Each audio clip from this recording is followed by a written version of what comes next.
Hello everyone. Let's continue on with the story of 1,000 Boy Kisses by Tillie Cole. From the perspective of Poppy, I thought I had felt a breeze through my hair before, but nothing compared to the breeze that whipped through my tresses at the top of the Empire State Building.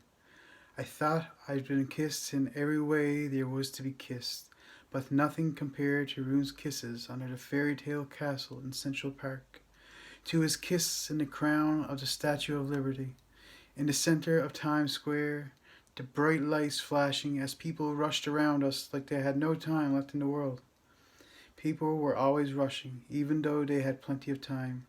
Although I had very little, I made sure everything I did was slow, measured, meaningful. I made sure to savor any new experience, to take a deep breath and drink in every new sight, smell, and sound, to simply stop, breathe, and embrace. Rune's kisses varied. They were slow and soft, gentle and feather light. Then they were hard, fast, and ravishing. Both left me breathless. Both made it into the jar. More kisses sewn onto my heart. After eating a late lunch at the Stardust Diner, somewhere I decided may just be my third favorite place on earth, I led Rune outside and around a corner. "Is it my turn now?" I asked, as Rune took hold of my collar and pulled it close around my neck. Rune checked his watch. I eyed him curiously, wondered why he kept checking the time. Rune saw me watching him in suspicion. Wrapping his arms around me, he replied, "You have the next couple of hours. Then it's back to my schedule." I scrunched my nose at his strict attitude and playfully stuck out my tongue. Heat flared in Rune's eyes as I did. He dived forward and pressed his mouth to my lips, his tongue immediately stroking against mine. I squealed and he held on tight as he dipped me back before breaking the kiss. "Don't tempt me," he said teasingly, but I still saw that heat in his eyes. My heart skipped a beat. Since Rune had been back in my life, we had done nothing more than kiss and talk, and hold each other so impossibly close. He never pushed for more, but as the weeks had rolled on, I had begun to want to give myself to him again. Memories of our night 2 years ago ran like a show reel in my mind. The scenes were so vivid, so filled with love, that my lungs seized, because I still remembered that look in his eyes when he moved above me. I still remembered the way his eyes watched mine, the way he flooded through me as I felt him so warm in my arms. And I remembered his gentle touches on my face, my hair and my lips. But best of all, I remembered his face in the afterglow, the incomparable expression of adoration. The look that told me that, though we were young, what we had done had changed us forever, joined us in body, mind, and soul, truly made us infinity, forever always. "Where are we going, Papillon?" Rune asked, pulling me from my reverie. He held the back of his hand against my burning cheek. "You're hot," he said, his accent strong, the perfect sound running through me like a cool breeze. "I'm fine," I said coyly, taking his hand. I tried to lead him down the street. Rune pulled on my hand and made me face his concern head on. "Poppy, I'm fine," I interrupted, pursing my lips so he would know I meant it. Groaning in exasperation, Rune slung his arm around my shoulder and led me forward. I searched for the street name and block, working out where to go from here. "Are you going to tell me what we're doing?" Rune asked, ensuring we were heading in the right direction. I shook my head. Rune pressed a kiss to the side of my head as he lit up a cigarette. As he smoked, I took the opportunity to look around me. I loved New York. I loved everything about it. Eclectic people, artists, suits, and dreamers, all woven into the giant patchwork quilt of life. The busy streets, car horns, and shouts, the perfect symphonic soundtrack to the city that never sleeps. I breathed in the fresh scent of snow on the cold, crisp air and hugged closer into Rune's chest. We would do this, I said and smiled, briefly closing my eyes. What? Rowan asked, the now familiar scent of his cigarette smoke billowing before us. This, I said, us, walking down Broadway. We would walk the city, heading to meet friends, to our schools or our apartment. I nudged his arm over my shoulder. You would hold me just like this and we would talk. You tell me about your day and I tell you about mine. I smiled at the normalcy of the picture because I didn't need grand gestures or fairy tales. A normal life with the boy I love would have always been enough. Even in this moment, it was worth everything. Rowan didn't say anything. I had learned that when I spoke like this, so candidly about things that would never come to pass, Rowan found it best to say nothing at all, and it was okay. I understood why he had to protect his already breaking heart. If I could protect it for him, I would, but I was the cause. I just prayed to all that was good that I could also be the remedy. Seeing the banner of the old building, I looked up at Rowan and said, "We're nearly there." Rowan looked around in confusion and I was glad. I didn't want to see where we were. I didn't want him to be angry at a gesture kindly meant. I didn't want him to hurt at being forced to see the future that could be his. I stared Rowan left toward a building. Rowan threw his finished cigarette to the ground and took my hand in his. Walking to the register, I asked for our tickets. Rowan pushed my hand from my purse when I tried to pay. He paid, not yet knowing where we were. I reached up and kissed him on the cheek. Such a gentleman, I teased, and watched as he rolled his eyes. I'm not sure your daddy thinks that way about me. I couldn't contain my laugh. As I giggled freely, Rowan stopped and watched me. Holding out his hand, I placed mine in his and let him pull me to him. His mouth landed just above my ear, and he said, "Why is it when you laugh like that, I desperately need to take a picture?" I looked up, my laughter fading. Because you capture all aspects of the human condition, the good, the bad, and the truth. I shrugged and added, because despite how much you protest and exude an aura of darkness, you strive for happiness. You wish to be happy. Poppy, Rowan turned his head. As always, he didn't want to embrace the truth, but it was there, locked deep in his heart. All he had ever wanted was to be happy, just him and me. For me, I wanted him to learn to be happy alone, even though I would walk beside him every day in his heart. Rowan, I urged softly, please come with me. Rowan stared at my outstretched hand before relenting and clasping our hands tightly together. Even then, he stared at our joined hands with a hint of pain behind his guarded eyes. Bringing those hands to my lips, I kissed the back of his hand and brought them to my cheek. Rowan exhaled through his nose. Finally, he pulled me under the protection of his arm, wrapping my arm around his waist. I led him through the double doors, revealing the show on the other side. We were greeted with a vast open space, famous pictures framed by the high walls.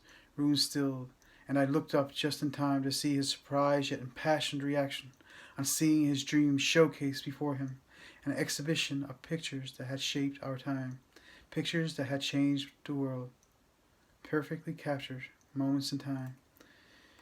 Rowan's chest expanded slowly as he inhaled deeply, then exhaled with guarded calmness. He glanced down at me and opened his lips. Not a sound came out, not a single word formed. Rubbing my hand across his chest, under the camera that was hanging around his neck, I said, I found out this exhibition was on last night and wanted you to see it. It'll be here for the year, but I wanted to be here with you in this moment. I wanted to share this with you. Rowan blinked, his expression neutral. The only reaction he displayed was the clenching of his jaw. I wasn't sure if that was a good thing or a bad thing. Slipping from below his arm, I loosely held his fingers. Consulting the guidebook, I brought us to the first picture in the exhibition. I smiled, seeing a sailor in the center of Times Square dipping the nurse back to kiss her on the lips. New York City, August 14th, 1945. VJ Day in Times Square. by Alfred Eisenstadt, I read, and I felt the lightness and the excitement of the celebration through the image displayed before me. I felt I was there, sharing that moment with all who was there. I looked up at Rune, and I saw him studying the picture. His expression hadn't changed, but I saw his jaw slacken as his head tilted slightly to one side. His fingers twitched in mine. I smiled again. He wasn't immune, and no matter how much he resisted, he loved this. I could feel it as easily as I could feel the snow hit my skin outside. I led him to the second picture. My eyes widened as I took in the dramatic sight. Tanks rolling forward in convoy, a man standing directly in their path. I quickly read the information, heart racing. Tiananmen Square, Beijing, June 5th, 1989. This picture captured one man's protest to stop the military suppression of continuing protests against the Chinese government. I stepped closer to the picture. I swallowed. It's sad, I said to Rune. Rune nodded his head. Every new picture seemed to evoke a different emotion. Looking at these captured moments, I truly understood why Rune loved to take photographs. This exhibition demonstrated how capturing these images impacted society. They showed humanity at its best and at its worst. They highlighted life in all its nakedness and in its purest form. When we stopped at the next picture, I immediately glanced away, unable to look properly. A vulture, patiently waiting, hovering over an emaciated child. The image immediately made me feel full of sorrow. I moved to walk away, but Rune stepped closer to the image. My head snapped up, and I watched him. I watched him study every part of the picture. I watched as his eyes flared and his hands clenched side to side. His passion had broken through.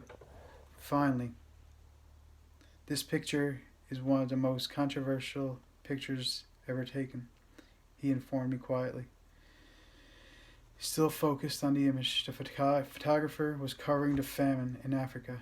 As he was taking his picture, he saw his child walking for help, and his vulture waiting by, sensing death. He took a breath. This picture showed, in one image, the extent of the famine more than all the previous written reports ever did. Rune looked at me. It made people sit up and pay attention.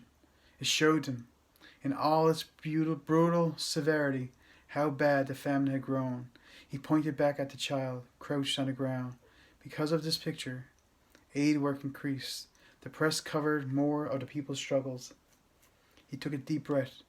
It changed the world. Not wanting to stop his momentum, we walked to the next one. Do you know what this one is about? Most of the photographs I struggled to look at. Most were in pain, most were of suffering. But to a photographer, although graphic and heart-wrenching, difficult to view, they held a certain type of poetic grace. They held a deep and endless message, all captured in a single frame. It was a protest, the Vietnam War.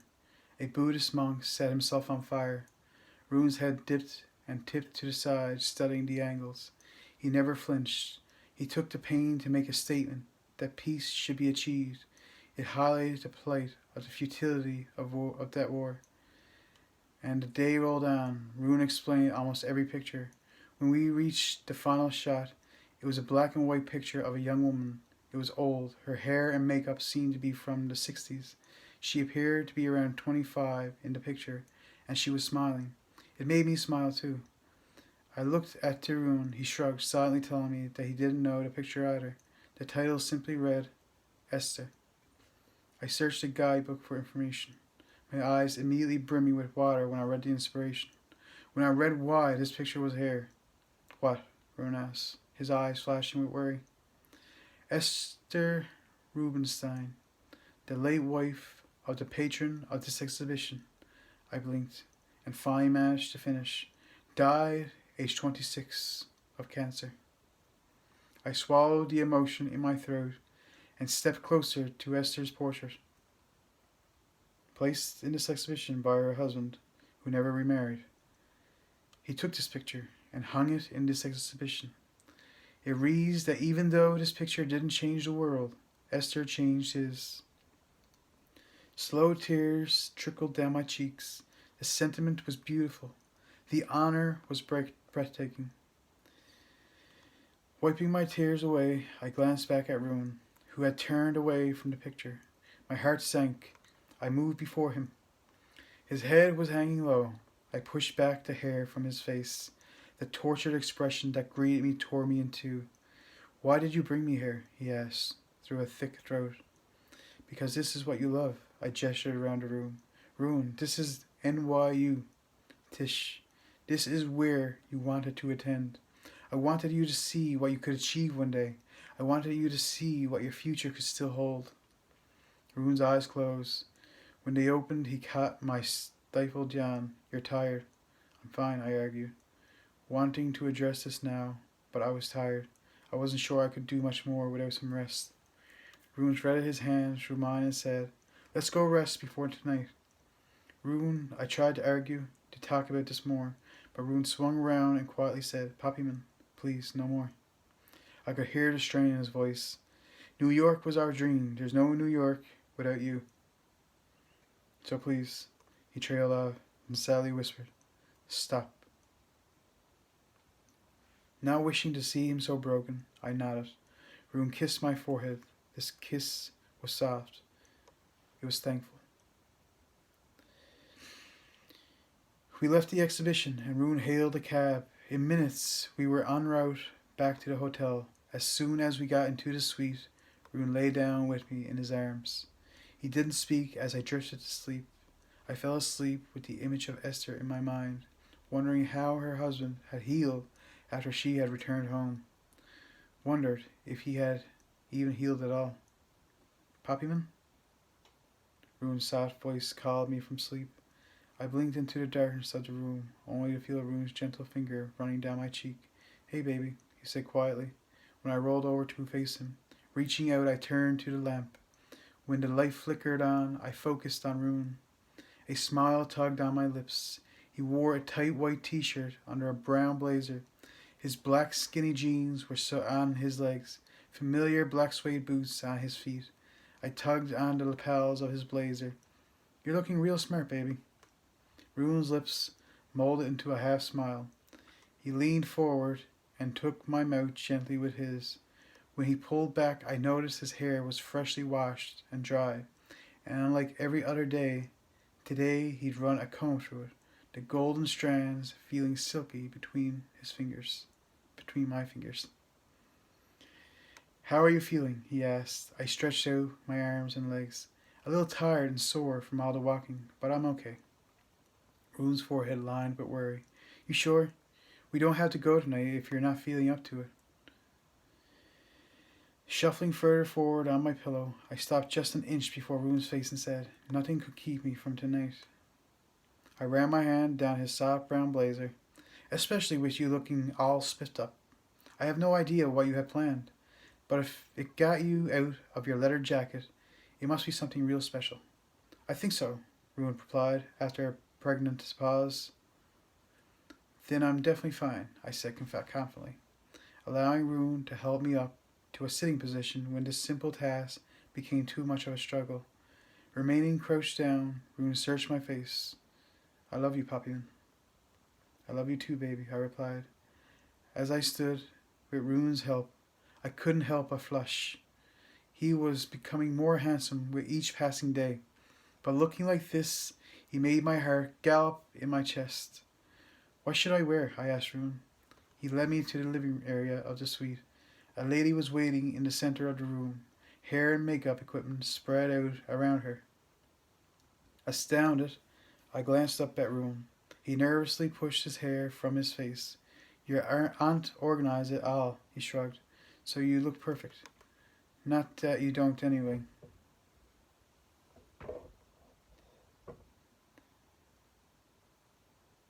The lady in the room waved and tapped a seat in front of her.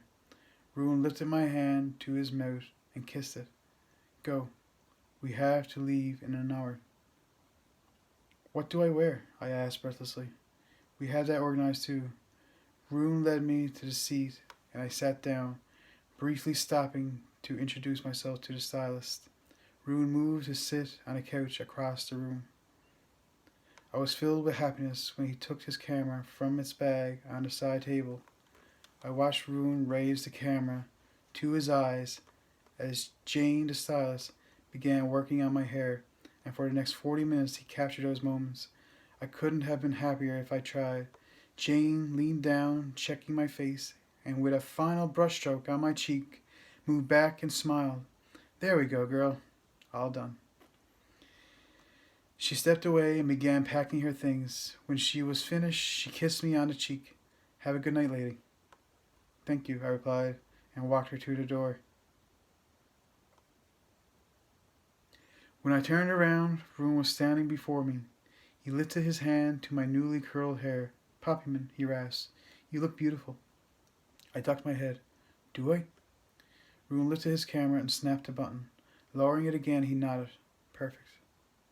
Rune reached down from my hand and led me through to the bedroom. Hanging on the door was a black Empire waist dress.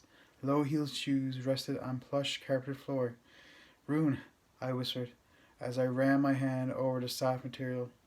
It's so pretty. Rune lifted the dress and placed it on the bed. Get dressed, baby. Then we had to go. I nodded my head, still in a daze. Rune left the bedroom and shut the door.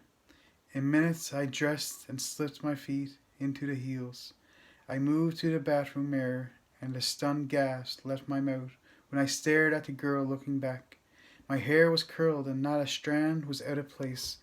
My makeup boasted a light smoky eye, and best of all, my infinity earrings were shining bright.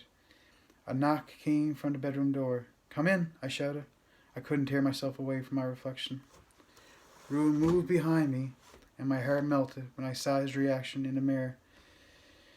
The floored look on his handsome face. He placed his hands on my arms, leaning down, one hand lifted to pull back my hair as he kissed the spot just below my ear. I felt short of breath at his touch, as his eyes still fixed on mine in the mirror. My black dress plunged slightly at the front, showing my chest and neck. Wide straps lying on the edge of my shoulders. Rune kissed down my neck, before moving his hand to my chin to turn my mouth to his. His warm lips melted against mine, and I sighed, with pure happiness, into his mouth. Rune reached over to the counter and lifted my white bow in his hand. He slipped it into my hair, casting me a shy smile. He said, Now you're perfect. Now you're my puppy. My stomach flipped at the huskiness in his voice. Then it completely turned over when he took my hand and led me from the room. A dress coat waited in the room, and like a true gentleman, he held it out and guided it over my shoulders. Turning me to face him, Rune asked, You ready? I nodded and allowed Rune to lead me into the elevator, then out the door. A limousine was waiting for us, the smartly dressed driver opening the door for us to get in.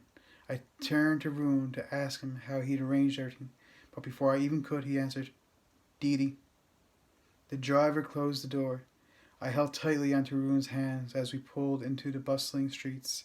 I watched Manhattan wear past the window. Then we came to a stop. I saw the building before I left the limousine, my heart hammering in excitement. I whipped my head to Rune, but he had already gotten out.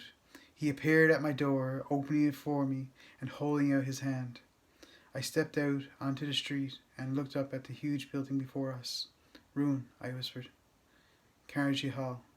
My hand slipped over my mouth. Rune shut the door and the limousine drew away. He pulled me close and said, Come with me. As we walked to the entrance, I tried to read all the signs to get an indication about the performance, but no matter how hard I searched, I couldn't discover who was performing tonight. Rune pushed through the large doors, and a man greeted us on the inside and pointed out the way to go.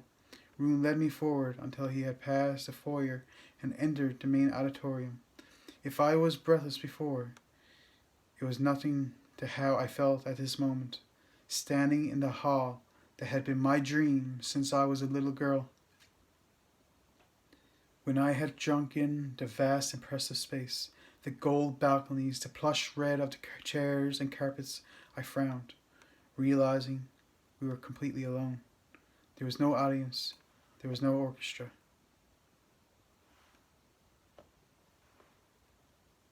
Ruin? Ruin rocked nervously on his feet and pointed to the stage.